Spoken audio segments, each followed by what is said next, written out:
तो आज की इस वीडियो में बताऊंगा कि किसी भी क्वेश्चन में किसी भी फंक्शन में किस तरीके से लिमिट को रखते हैं और किसी भी फंक्शन की एलएचएल लिमिट और आरएचएल लिमिट जैसे लेफ्ट हैंड लिमिट और राइट हैंड लिमिट को किस तरीके से हम निकालते हैं। तो सबसे पहले देखो मैं बता देता हूँ एलएचएल और आरएचएल का कंसेप्ट क्या होता है। देखो लेफ्ट हैंड लिमिट जो होती है एलएचएल, ठीक है, उसका सीधा सीधा होता है जो आपके पास फंक्शन गिवन होगा उसमें लिमिट किस तरीके से पुट करते हैं आप। Limit h tends to 0 f a minus h, ठीक है, ये होता है एल एच एल के लिए। a माइनस एच, ए क्या है यहाँ पर देखो, a जिस पर भी आप लिमिट पुट निकाल रहे हो, सपोज दैट वो आपसे पूछ रहा है x इज इक्वल टू 1 2 -1 कुछ भी एट्स ऑन, कोई सा भी नंबर जिस पे आपको पूछ रहा है कि वो हो जाता है आपका a, ठीक है। ऐसा में क्या होता है, a जो होता है जिस पर भी वो आपकी लिमिट निकलवा रहा है। जैसे मैं आगे क्वेश्चन में बताऊंगा कि कौन सा a होता है और h कैसे लेते हैं और LHL और RHL किस तरीके से हम फंक्शन की लिमिट को निकाल सकते हैं, ठीक है। जो RHL होता है, RHL से आपसे समझ में कुछ आ रहा होगी। देखो कोई भी मैं आपसे समझा देता हूँ कि ये यहाँ पर कोई पॉइंट, सपोज दैट ये 1 है, ठीक है, 1 पर आपसे लिमिट निकलवा रहा है वो किसी भी फंक्शन की। तो इसमें LHL क्या होगा और RHL क्या होगा। तो देखो इसमें समटाइम्स हम राइट हैंड साइड चले, मतलब RHL राइट हैंड लिमिट, ठीक है, कुछ स्टेप आगे चले राइट हैंड साइड में और कुछ स्टेप हम इसमें चले लेफ्ट साइड में, जिसे हम बोलते हैं LHL। Clear that. आया समझ में LHL और RHL होता क्या है और लिमिट LHL RHL कैसे होती है। क्लियर। तो सपोज दैट देखो ये तो हो जाता है LHL और RHL जो होता है, ये होता है RHL राइट हैंड लिमिट, मतलब आप राइट साइड चल रहे हो किसी भी पॉइंट के, और ये होता है LHL मतलब आप लेफ्ट साइड चल रहे हो, ठीक है। क्लियर। अब इसमें समथिंग ऐड करते हैं, सपोज दैट ये A1 है तो 1 प्लस एच हो जाएगा इसके लिए। क्लियर। इसके लिए 1 माइनस एच, क्यों, क्योंकि आप 1 से राइट हैंड साइड जा रहे हो तो समथिंग ऐड कर रहे हो, और आप 1 से लेफ्ट साइड जा रहे हो तो समथिंग सब्ट्रैक्ट कर रहे हो 1 में से। और h जो है आपका कोई भी एक पॉइंट कांस्टेंट है जिस जो आप लेफ्ट साइड में जा रहे हो, जैसे सपोज दैट 0.0002, ठीक है, ये आपकी कोई h की वैल्यू है। तो अप्रॉक्स जीरो चलते हैं हम हमेशा, ठीक है, अप्रॉक्स जीरो चलते हैं, जीरो के आसपास, बहुत जीरो के आसपास। क्लियर, मतलब 0 पॉइंट समथिंग। तो ये हो जाता है आपका LHL और RHL। इसीलिए हम जो लिमिट निकालते हैं उसमें a माइनस एच करते हैं और उसी में a प्लस एच करते हैं। तो ये देखो लिमिट h टेंड्स टू 0, 0 के पर टेंड्स कराने पर f a प्लस एच। समझ में आया LHL और RHL क्या होती है। अब मैं सीधे आपको क्वेश्चन से बता देता हूँ कि किस तरीके से आप इसे लिमिट को पुट कर सकते हो। क्लियर, इतना स्टेप समझ में आया होगा आपकी, आई होप। तो देखो एक क्वेश्चन है, सबसे बड़ी प्रॉब्लम यही होती है क्वेश्चन जब सॉल्व करते हैं स्टूडेंट, तो उन्हें पता नहीं होता कि LHL वाला फंक्शन कौन सा है और RHL वाला फंक्शन कौन सा है। तो मेरे पास जो क्वेश्चन है एक ठीक ठाक सा क्वेश्चन है, ठीक है, इसी से आप समझ जाओगे किस तरीके से हमें लिमिट निकालनी और किस तरीके से हमें वैल्यू देखनी होती है। क्लियर। क्वेश्चन है मेरे पास 3x minus two, 3x minus two, x is less than 1 और 4x square, 4x square minus के 3x, माइनस के 3x where x is greater than 1, ठीक है। अब यहाँ बताना है आपको, क्या बताना है इसमें, इसकी आपको LHL और RHL इसे सॉल्व करके दिखाना है, ठीक है, सॉल्व इट, ठीक है। किस तरीके से सॉल्व करें, देखो हमें दो चीज दे दी उसने, एक तो दे दिया 3x minus two when x is less than 1, जब x 1 से लेस देन है, और 4x स्क्वायर माइनस के 3x where x is greater than 1। तो आपके दिमाग में सीधा सीधा आ गया होगा कि हमारे पास किस तरीके की इमेज फॉर्म हो रही है। देखो इस तरीके की है, ये 1 है, तो एक तो ये सपोज दैट ये x है, यहाँ पर क्या है x इज ग्रेटर देन 1, एक तो ये वाला पार्ट हो गया, और x लेस देन 1। क्लियर, ये दो चीजें हो, और x लेस देन 1 वाले में आपको दे रहा है, ये क्या दे रहा है 3x माइनस के 2। इस तरीके से हम इमेज शॉर्टली फॉर्म कर सकते हैं अपने दिमाग में, ठीक है, लिख के भी रख सकते हैं अगर प्रॉब्लम हो तो। और राइट हैंड साइड में देखो x is greater than 1, x क्या है 1 से बड़ा है, तो क्या फंक्शन है यहाँ पर हमारा 4x स्क्वायर माइनस के 3। यही सबसे बड़ी प्रॉब्लम क्रिएट होती है स्टूडेंट्स के साथ कि उन्हें पता नहीं होता कि LHL और RHL हम किस पे रखें और कौन सा फंक्शन हमारा लेफ्ट हैंड लिमिट को शो कर रहा है और कौन सा फंक्शन यहाँ पर हमारा राइट हैंड लिमिट को शो कर रहा है। तो देखो x जब 1 से बड़ा है तो ये वाला फंक्शन है, और x 1 से छोटा है तो ये वाला। क्लियर, अब आप आराम से निकाल देंगे। तो सबसे पहले सॉल्यूशन में क्या करना है, सॉल्यूशन करने के लिए LHL फाइंड आउट कर लो। LHL बोले तो left hand limit, left hand limit, clear, left hand limit. और RHL क्या होता है, राइट हैंड लिमिट, सबको पता है, क्लियर, ठीक। अब देखो यहाँ से आप LHL निकाल लीजिए। LHL के लिए क्या होता है, limit h tends to 0 f a minus h. ध्यान रहे लेफ्ट साइड में समथिंग सब्ट्रैक्ट करेंगे, लेफ्ट साइड में समथिंग सब्ट्रैक्ट करेंगे, तो कर लीजिए, h हमने यहाँ पर सब्ट्रैक्ट कर लिया। अब देखो यहाँ पर, अब बता दीजिए कि कौन सा होगा LHL के लिए।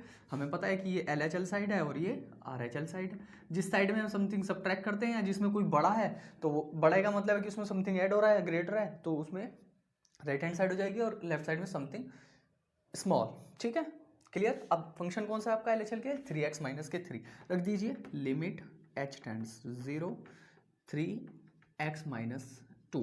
अब यहाँ पर a माइनस एच की जो बात आती है, ठीक है, अब यहाँ पर देख लीजिए ध्यान से, a माइनस एच की जो बात आती है, तो यहाँ पर a का काम जो कर रहा है आपका 1 कर रहा है, a का काम 1 कर रहा है, जिस पर वो लिमिट पूछता है, जैसे मैंने स्टार्टिंग में बताया था, क्लियर। अब यहाँ पर देख लीजिए आप, limit h tends to 0 3 a minus h मतलब 1 माइनस एच माइनस के 2। समझ में आया या नहीं आया इतना, देखो दोबारा से देख लीजिए, a माइनस एच मतलब a का जो काम कर रहा है यहाँ पर क्या कर रहा है, वो 1 कर रहा है, ठीक है, a माइनस एच, क्लियर।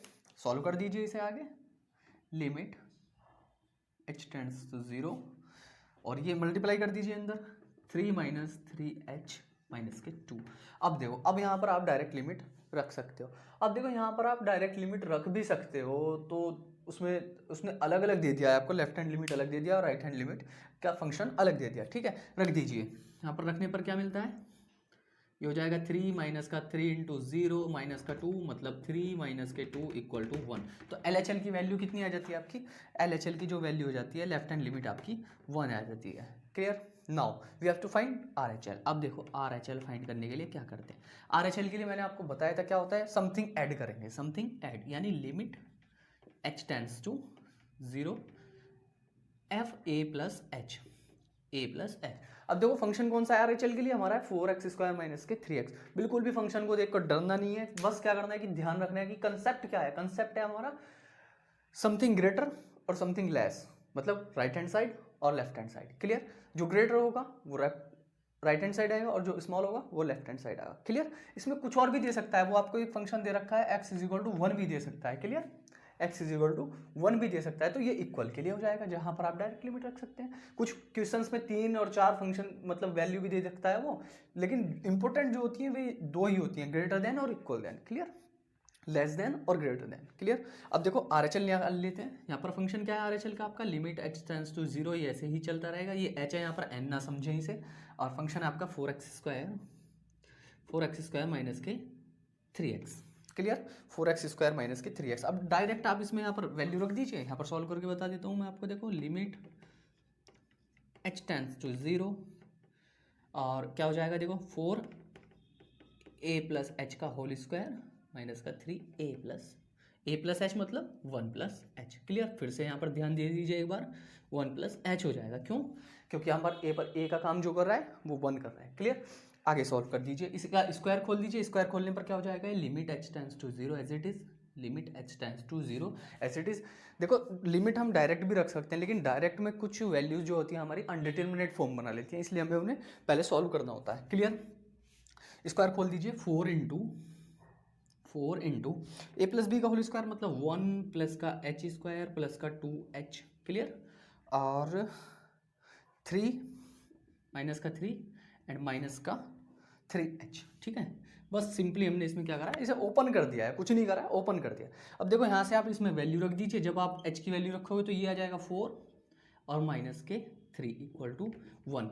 यहाँ से RHL की वैल्यू भी कितनी मिल रही है आपको, ये भी 1 मिल रही है, तो देखो LHL इक्वल टू RHL, ठीक है, left hand limit equal to LHL equal to RHL, ठीक है। तो जब आपकी लिमिट इक्वल आ जाए तो फंक्शन कैसा हो जाता है, कंटिन्यूअस हो जाता है, कैसा हो जाता है, कंटिन्यूअस, ठीक है। यही कंडीशन होती है कंटिन्यूटी की, जो फंक्शंस में आप लिमिट की वैल्यू रखते हैं, अगर left hand limit equal to right hand limit आ जाए तो वो फंक्शन कैसा होता है, कंटिन्यूअस फंक्शन हो जाता है। तो यहाँ पर मैंने आपको समझाया कि जो फंक्शन गिवन होगा उस फंक्शन में किस तरीके से हम वैल्यू रखते हैं और किस तरीके से उसे पहचान सकते हैं। बहुत से स्टूडेंट्स के दिमाग में क्वेश्चन रहता है कि यार कि कौन सा लूँ, लेफ्ट हैंड लिमिट के लिए कौन सा लूँ। और कुछ तो ऐसे होते हैं कि इसी पे हम दोनों चीज़ निकाल लेते हैं, कुछ स्टूडेंट होते हैं, लेकिन ये सिर्फ एक मिसअंडरस्टैंडिंग होती है। तो सबसे पहले क्वेश्चन को समझने के लिए आपको क्या करना है कि उसे पहले एक बार देख लें कि वो क्या कहना चाह रहा है क्वेश्चन में, और किस तरीके की उसने वैल्यूज हमें गिवन है। अब देखो यहाँ पर जो वैल्यू गिवन है साफ साफ ध्यान में रख सकते हैं कि देखो राइट हैंड लिमिट के लिए ये है और लेफ्ट हैंड लिमिट के लिए ये है। हाँ, अगर कोई फंक्शन ऐसा आ जाए जैसे कि f(x) = 1 + 2x, यहाँ पर आपको सिंगल फंक्शन है, यहाँ पर आप देखना आप इसी पे निकालेंगे दोनों वैल्यू, LHL भी और RHL भी इसी पे निकालेंगे, ठीक है। अब बट यहाँ पर क्या है कि दोनों उसने अलग अलग दे दिए हैं, दोनों अलग अलग दे दिए हैं फंक्शन, तो दोनों फंक्शन के लिए तो यहाँ से जो फंक्शन है देखो, अगर मैं इसे x = 1 और दे दूँ इसमें, तो मतलब लिमिट ऑफ द फंक्शन कैसा हो जाएगा, ये फिर कैसा हो जाएगा, कंटिन्यूस हो जाएगा, कंटिन्यूस। और अगर मैं यहाँ तक की बात करता हूँ तो इसमें फंक्शन की लिमिट LHL = RHL आ जाए तो लिमिट कैसी होगी, लिमिट एग्जिस्ट करेगी, लिमिट एग्जिस्ट करेगी, मतलब जो लिमिट आपकी लेफ्ट हैंड लिमिट है और राइट हैंड लिमिट कैसी हो जाती है, इक्वल हो जाती है। और एक अगर मैं इसमें और ऐड कर दूँ क्या कि x = 1, तो लिमिट डायरेक्ट यहाँ जो फंक्शन होता है उसमें अगर हम डायरेक्ट लिमिट रखते हैं तो वो देखो कंटिन्यूस के लिए तीन चीज़ें होती हैं आपकी, लेफ्ट हैंड लिमिट और राइट हैंड लिमिट, और लिमिट ऑफ द फंक्शन कैसी होनी चाहिए, इक्वल होनी चाहिए। और अगर मैं इसमें देखो x = 1 और रख देता हूँ तो क्या हो जाता है, देखो LHL = RHL = limit of the function, limit of the function, ठीक है। लिमिट ऑफ द फंक्शन कैसी हो जाती है, सेम हो जाती है, सारी कैसी है, 1 है। अब देखो इसमें लिमिट f(x) = x है ना, आपका f(x) = x है, और लिमिट x टेंड्स टू 1, तो रख दीजिए, कितना आ जाता है, 1 आ जाता है, क्लियर दैट। तो यहाँ से आपको ये फंक्शन कंटिन्यूस होने के लिए क्या चीज़ हो, तो लिमिट ऑफ द फंक्शन वो भी सेम हो जाती है, लेफ्ट हैंड लिमिट भी सेम हो जाती है और राइट हैंड लिमिट भी आपकी सेम हो जाती है, तो फंक्शन कैसा हो जाता है, कंटिन्यूस फंक्शन हो जाता है। और किसी भी फंक्शन की सपोज दैट मैं इसे इतना रहने दूँ तो इसकी लिमिट जो आ रही है वो 1 आ रही है, left hand limit = r right hand limit, तो लिमिट क्या करेगी, एग्जिस्ट करेगी। और लिमिट अगर डिफरेंट आ जाए, देखो LHL ≠ RHL आ जाए, मतलब LHL ≠ RHL आ जाए, तब क्या होगा, limit does not exist, limit does not exist, clear that. और कंटिन्यूस होने के लिए लिमिट ऑफ द फंक्शन होनी चाहिए आपकी, तो वो क्या हो जाएगा, कंटिन्यूस हो जाएगा। तो इसमें हमें चेक करना था कि ये एग्जिस्ट करेगा या नहीं, तो लिमिट इसकी कैसी कर रही है, एग्जिस्ट कर रही है, तो clear, left hand limit = right hand limit. तो ये था हमारा किस तरीके से हम फंक्शन को लेफ्ट हैंड लिमिट निकालते हैं, राइट हैंड लिमिट निकालते हैं, और इस तरीके का जो क्वेश्चन गिवन होगा उसमें किस तरीके से हम पहचान के उसकी लेफ्ट हैंड लिमिट और राइट हैंड लिमिट निकाल सकते हैं। सबसे पहले आप इसे थोड़ा सा इस तरीके का बना लीजिए जहाँ पर आपको लिमिट दे रखी है और राइट हैंड लिमिट और लेफ्ट हैंड लिमिट के आप यहाँ पर फंक्शन लिख करके रख सकते हैं और उसके बाद सॉल्व कर सकते हैं।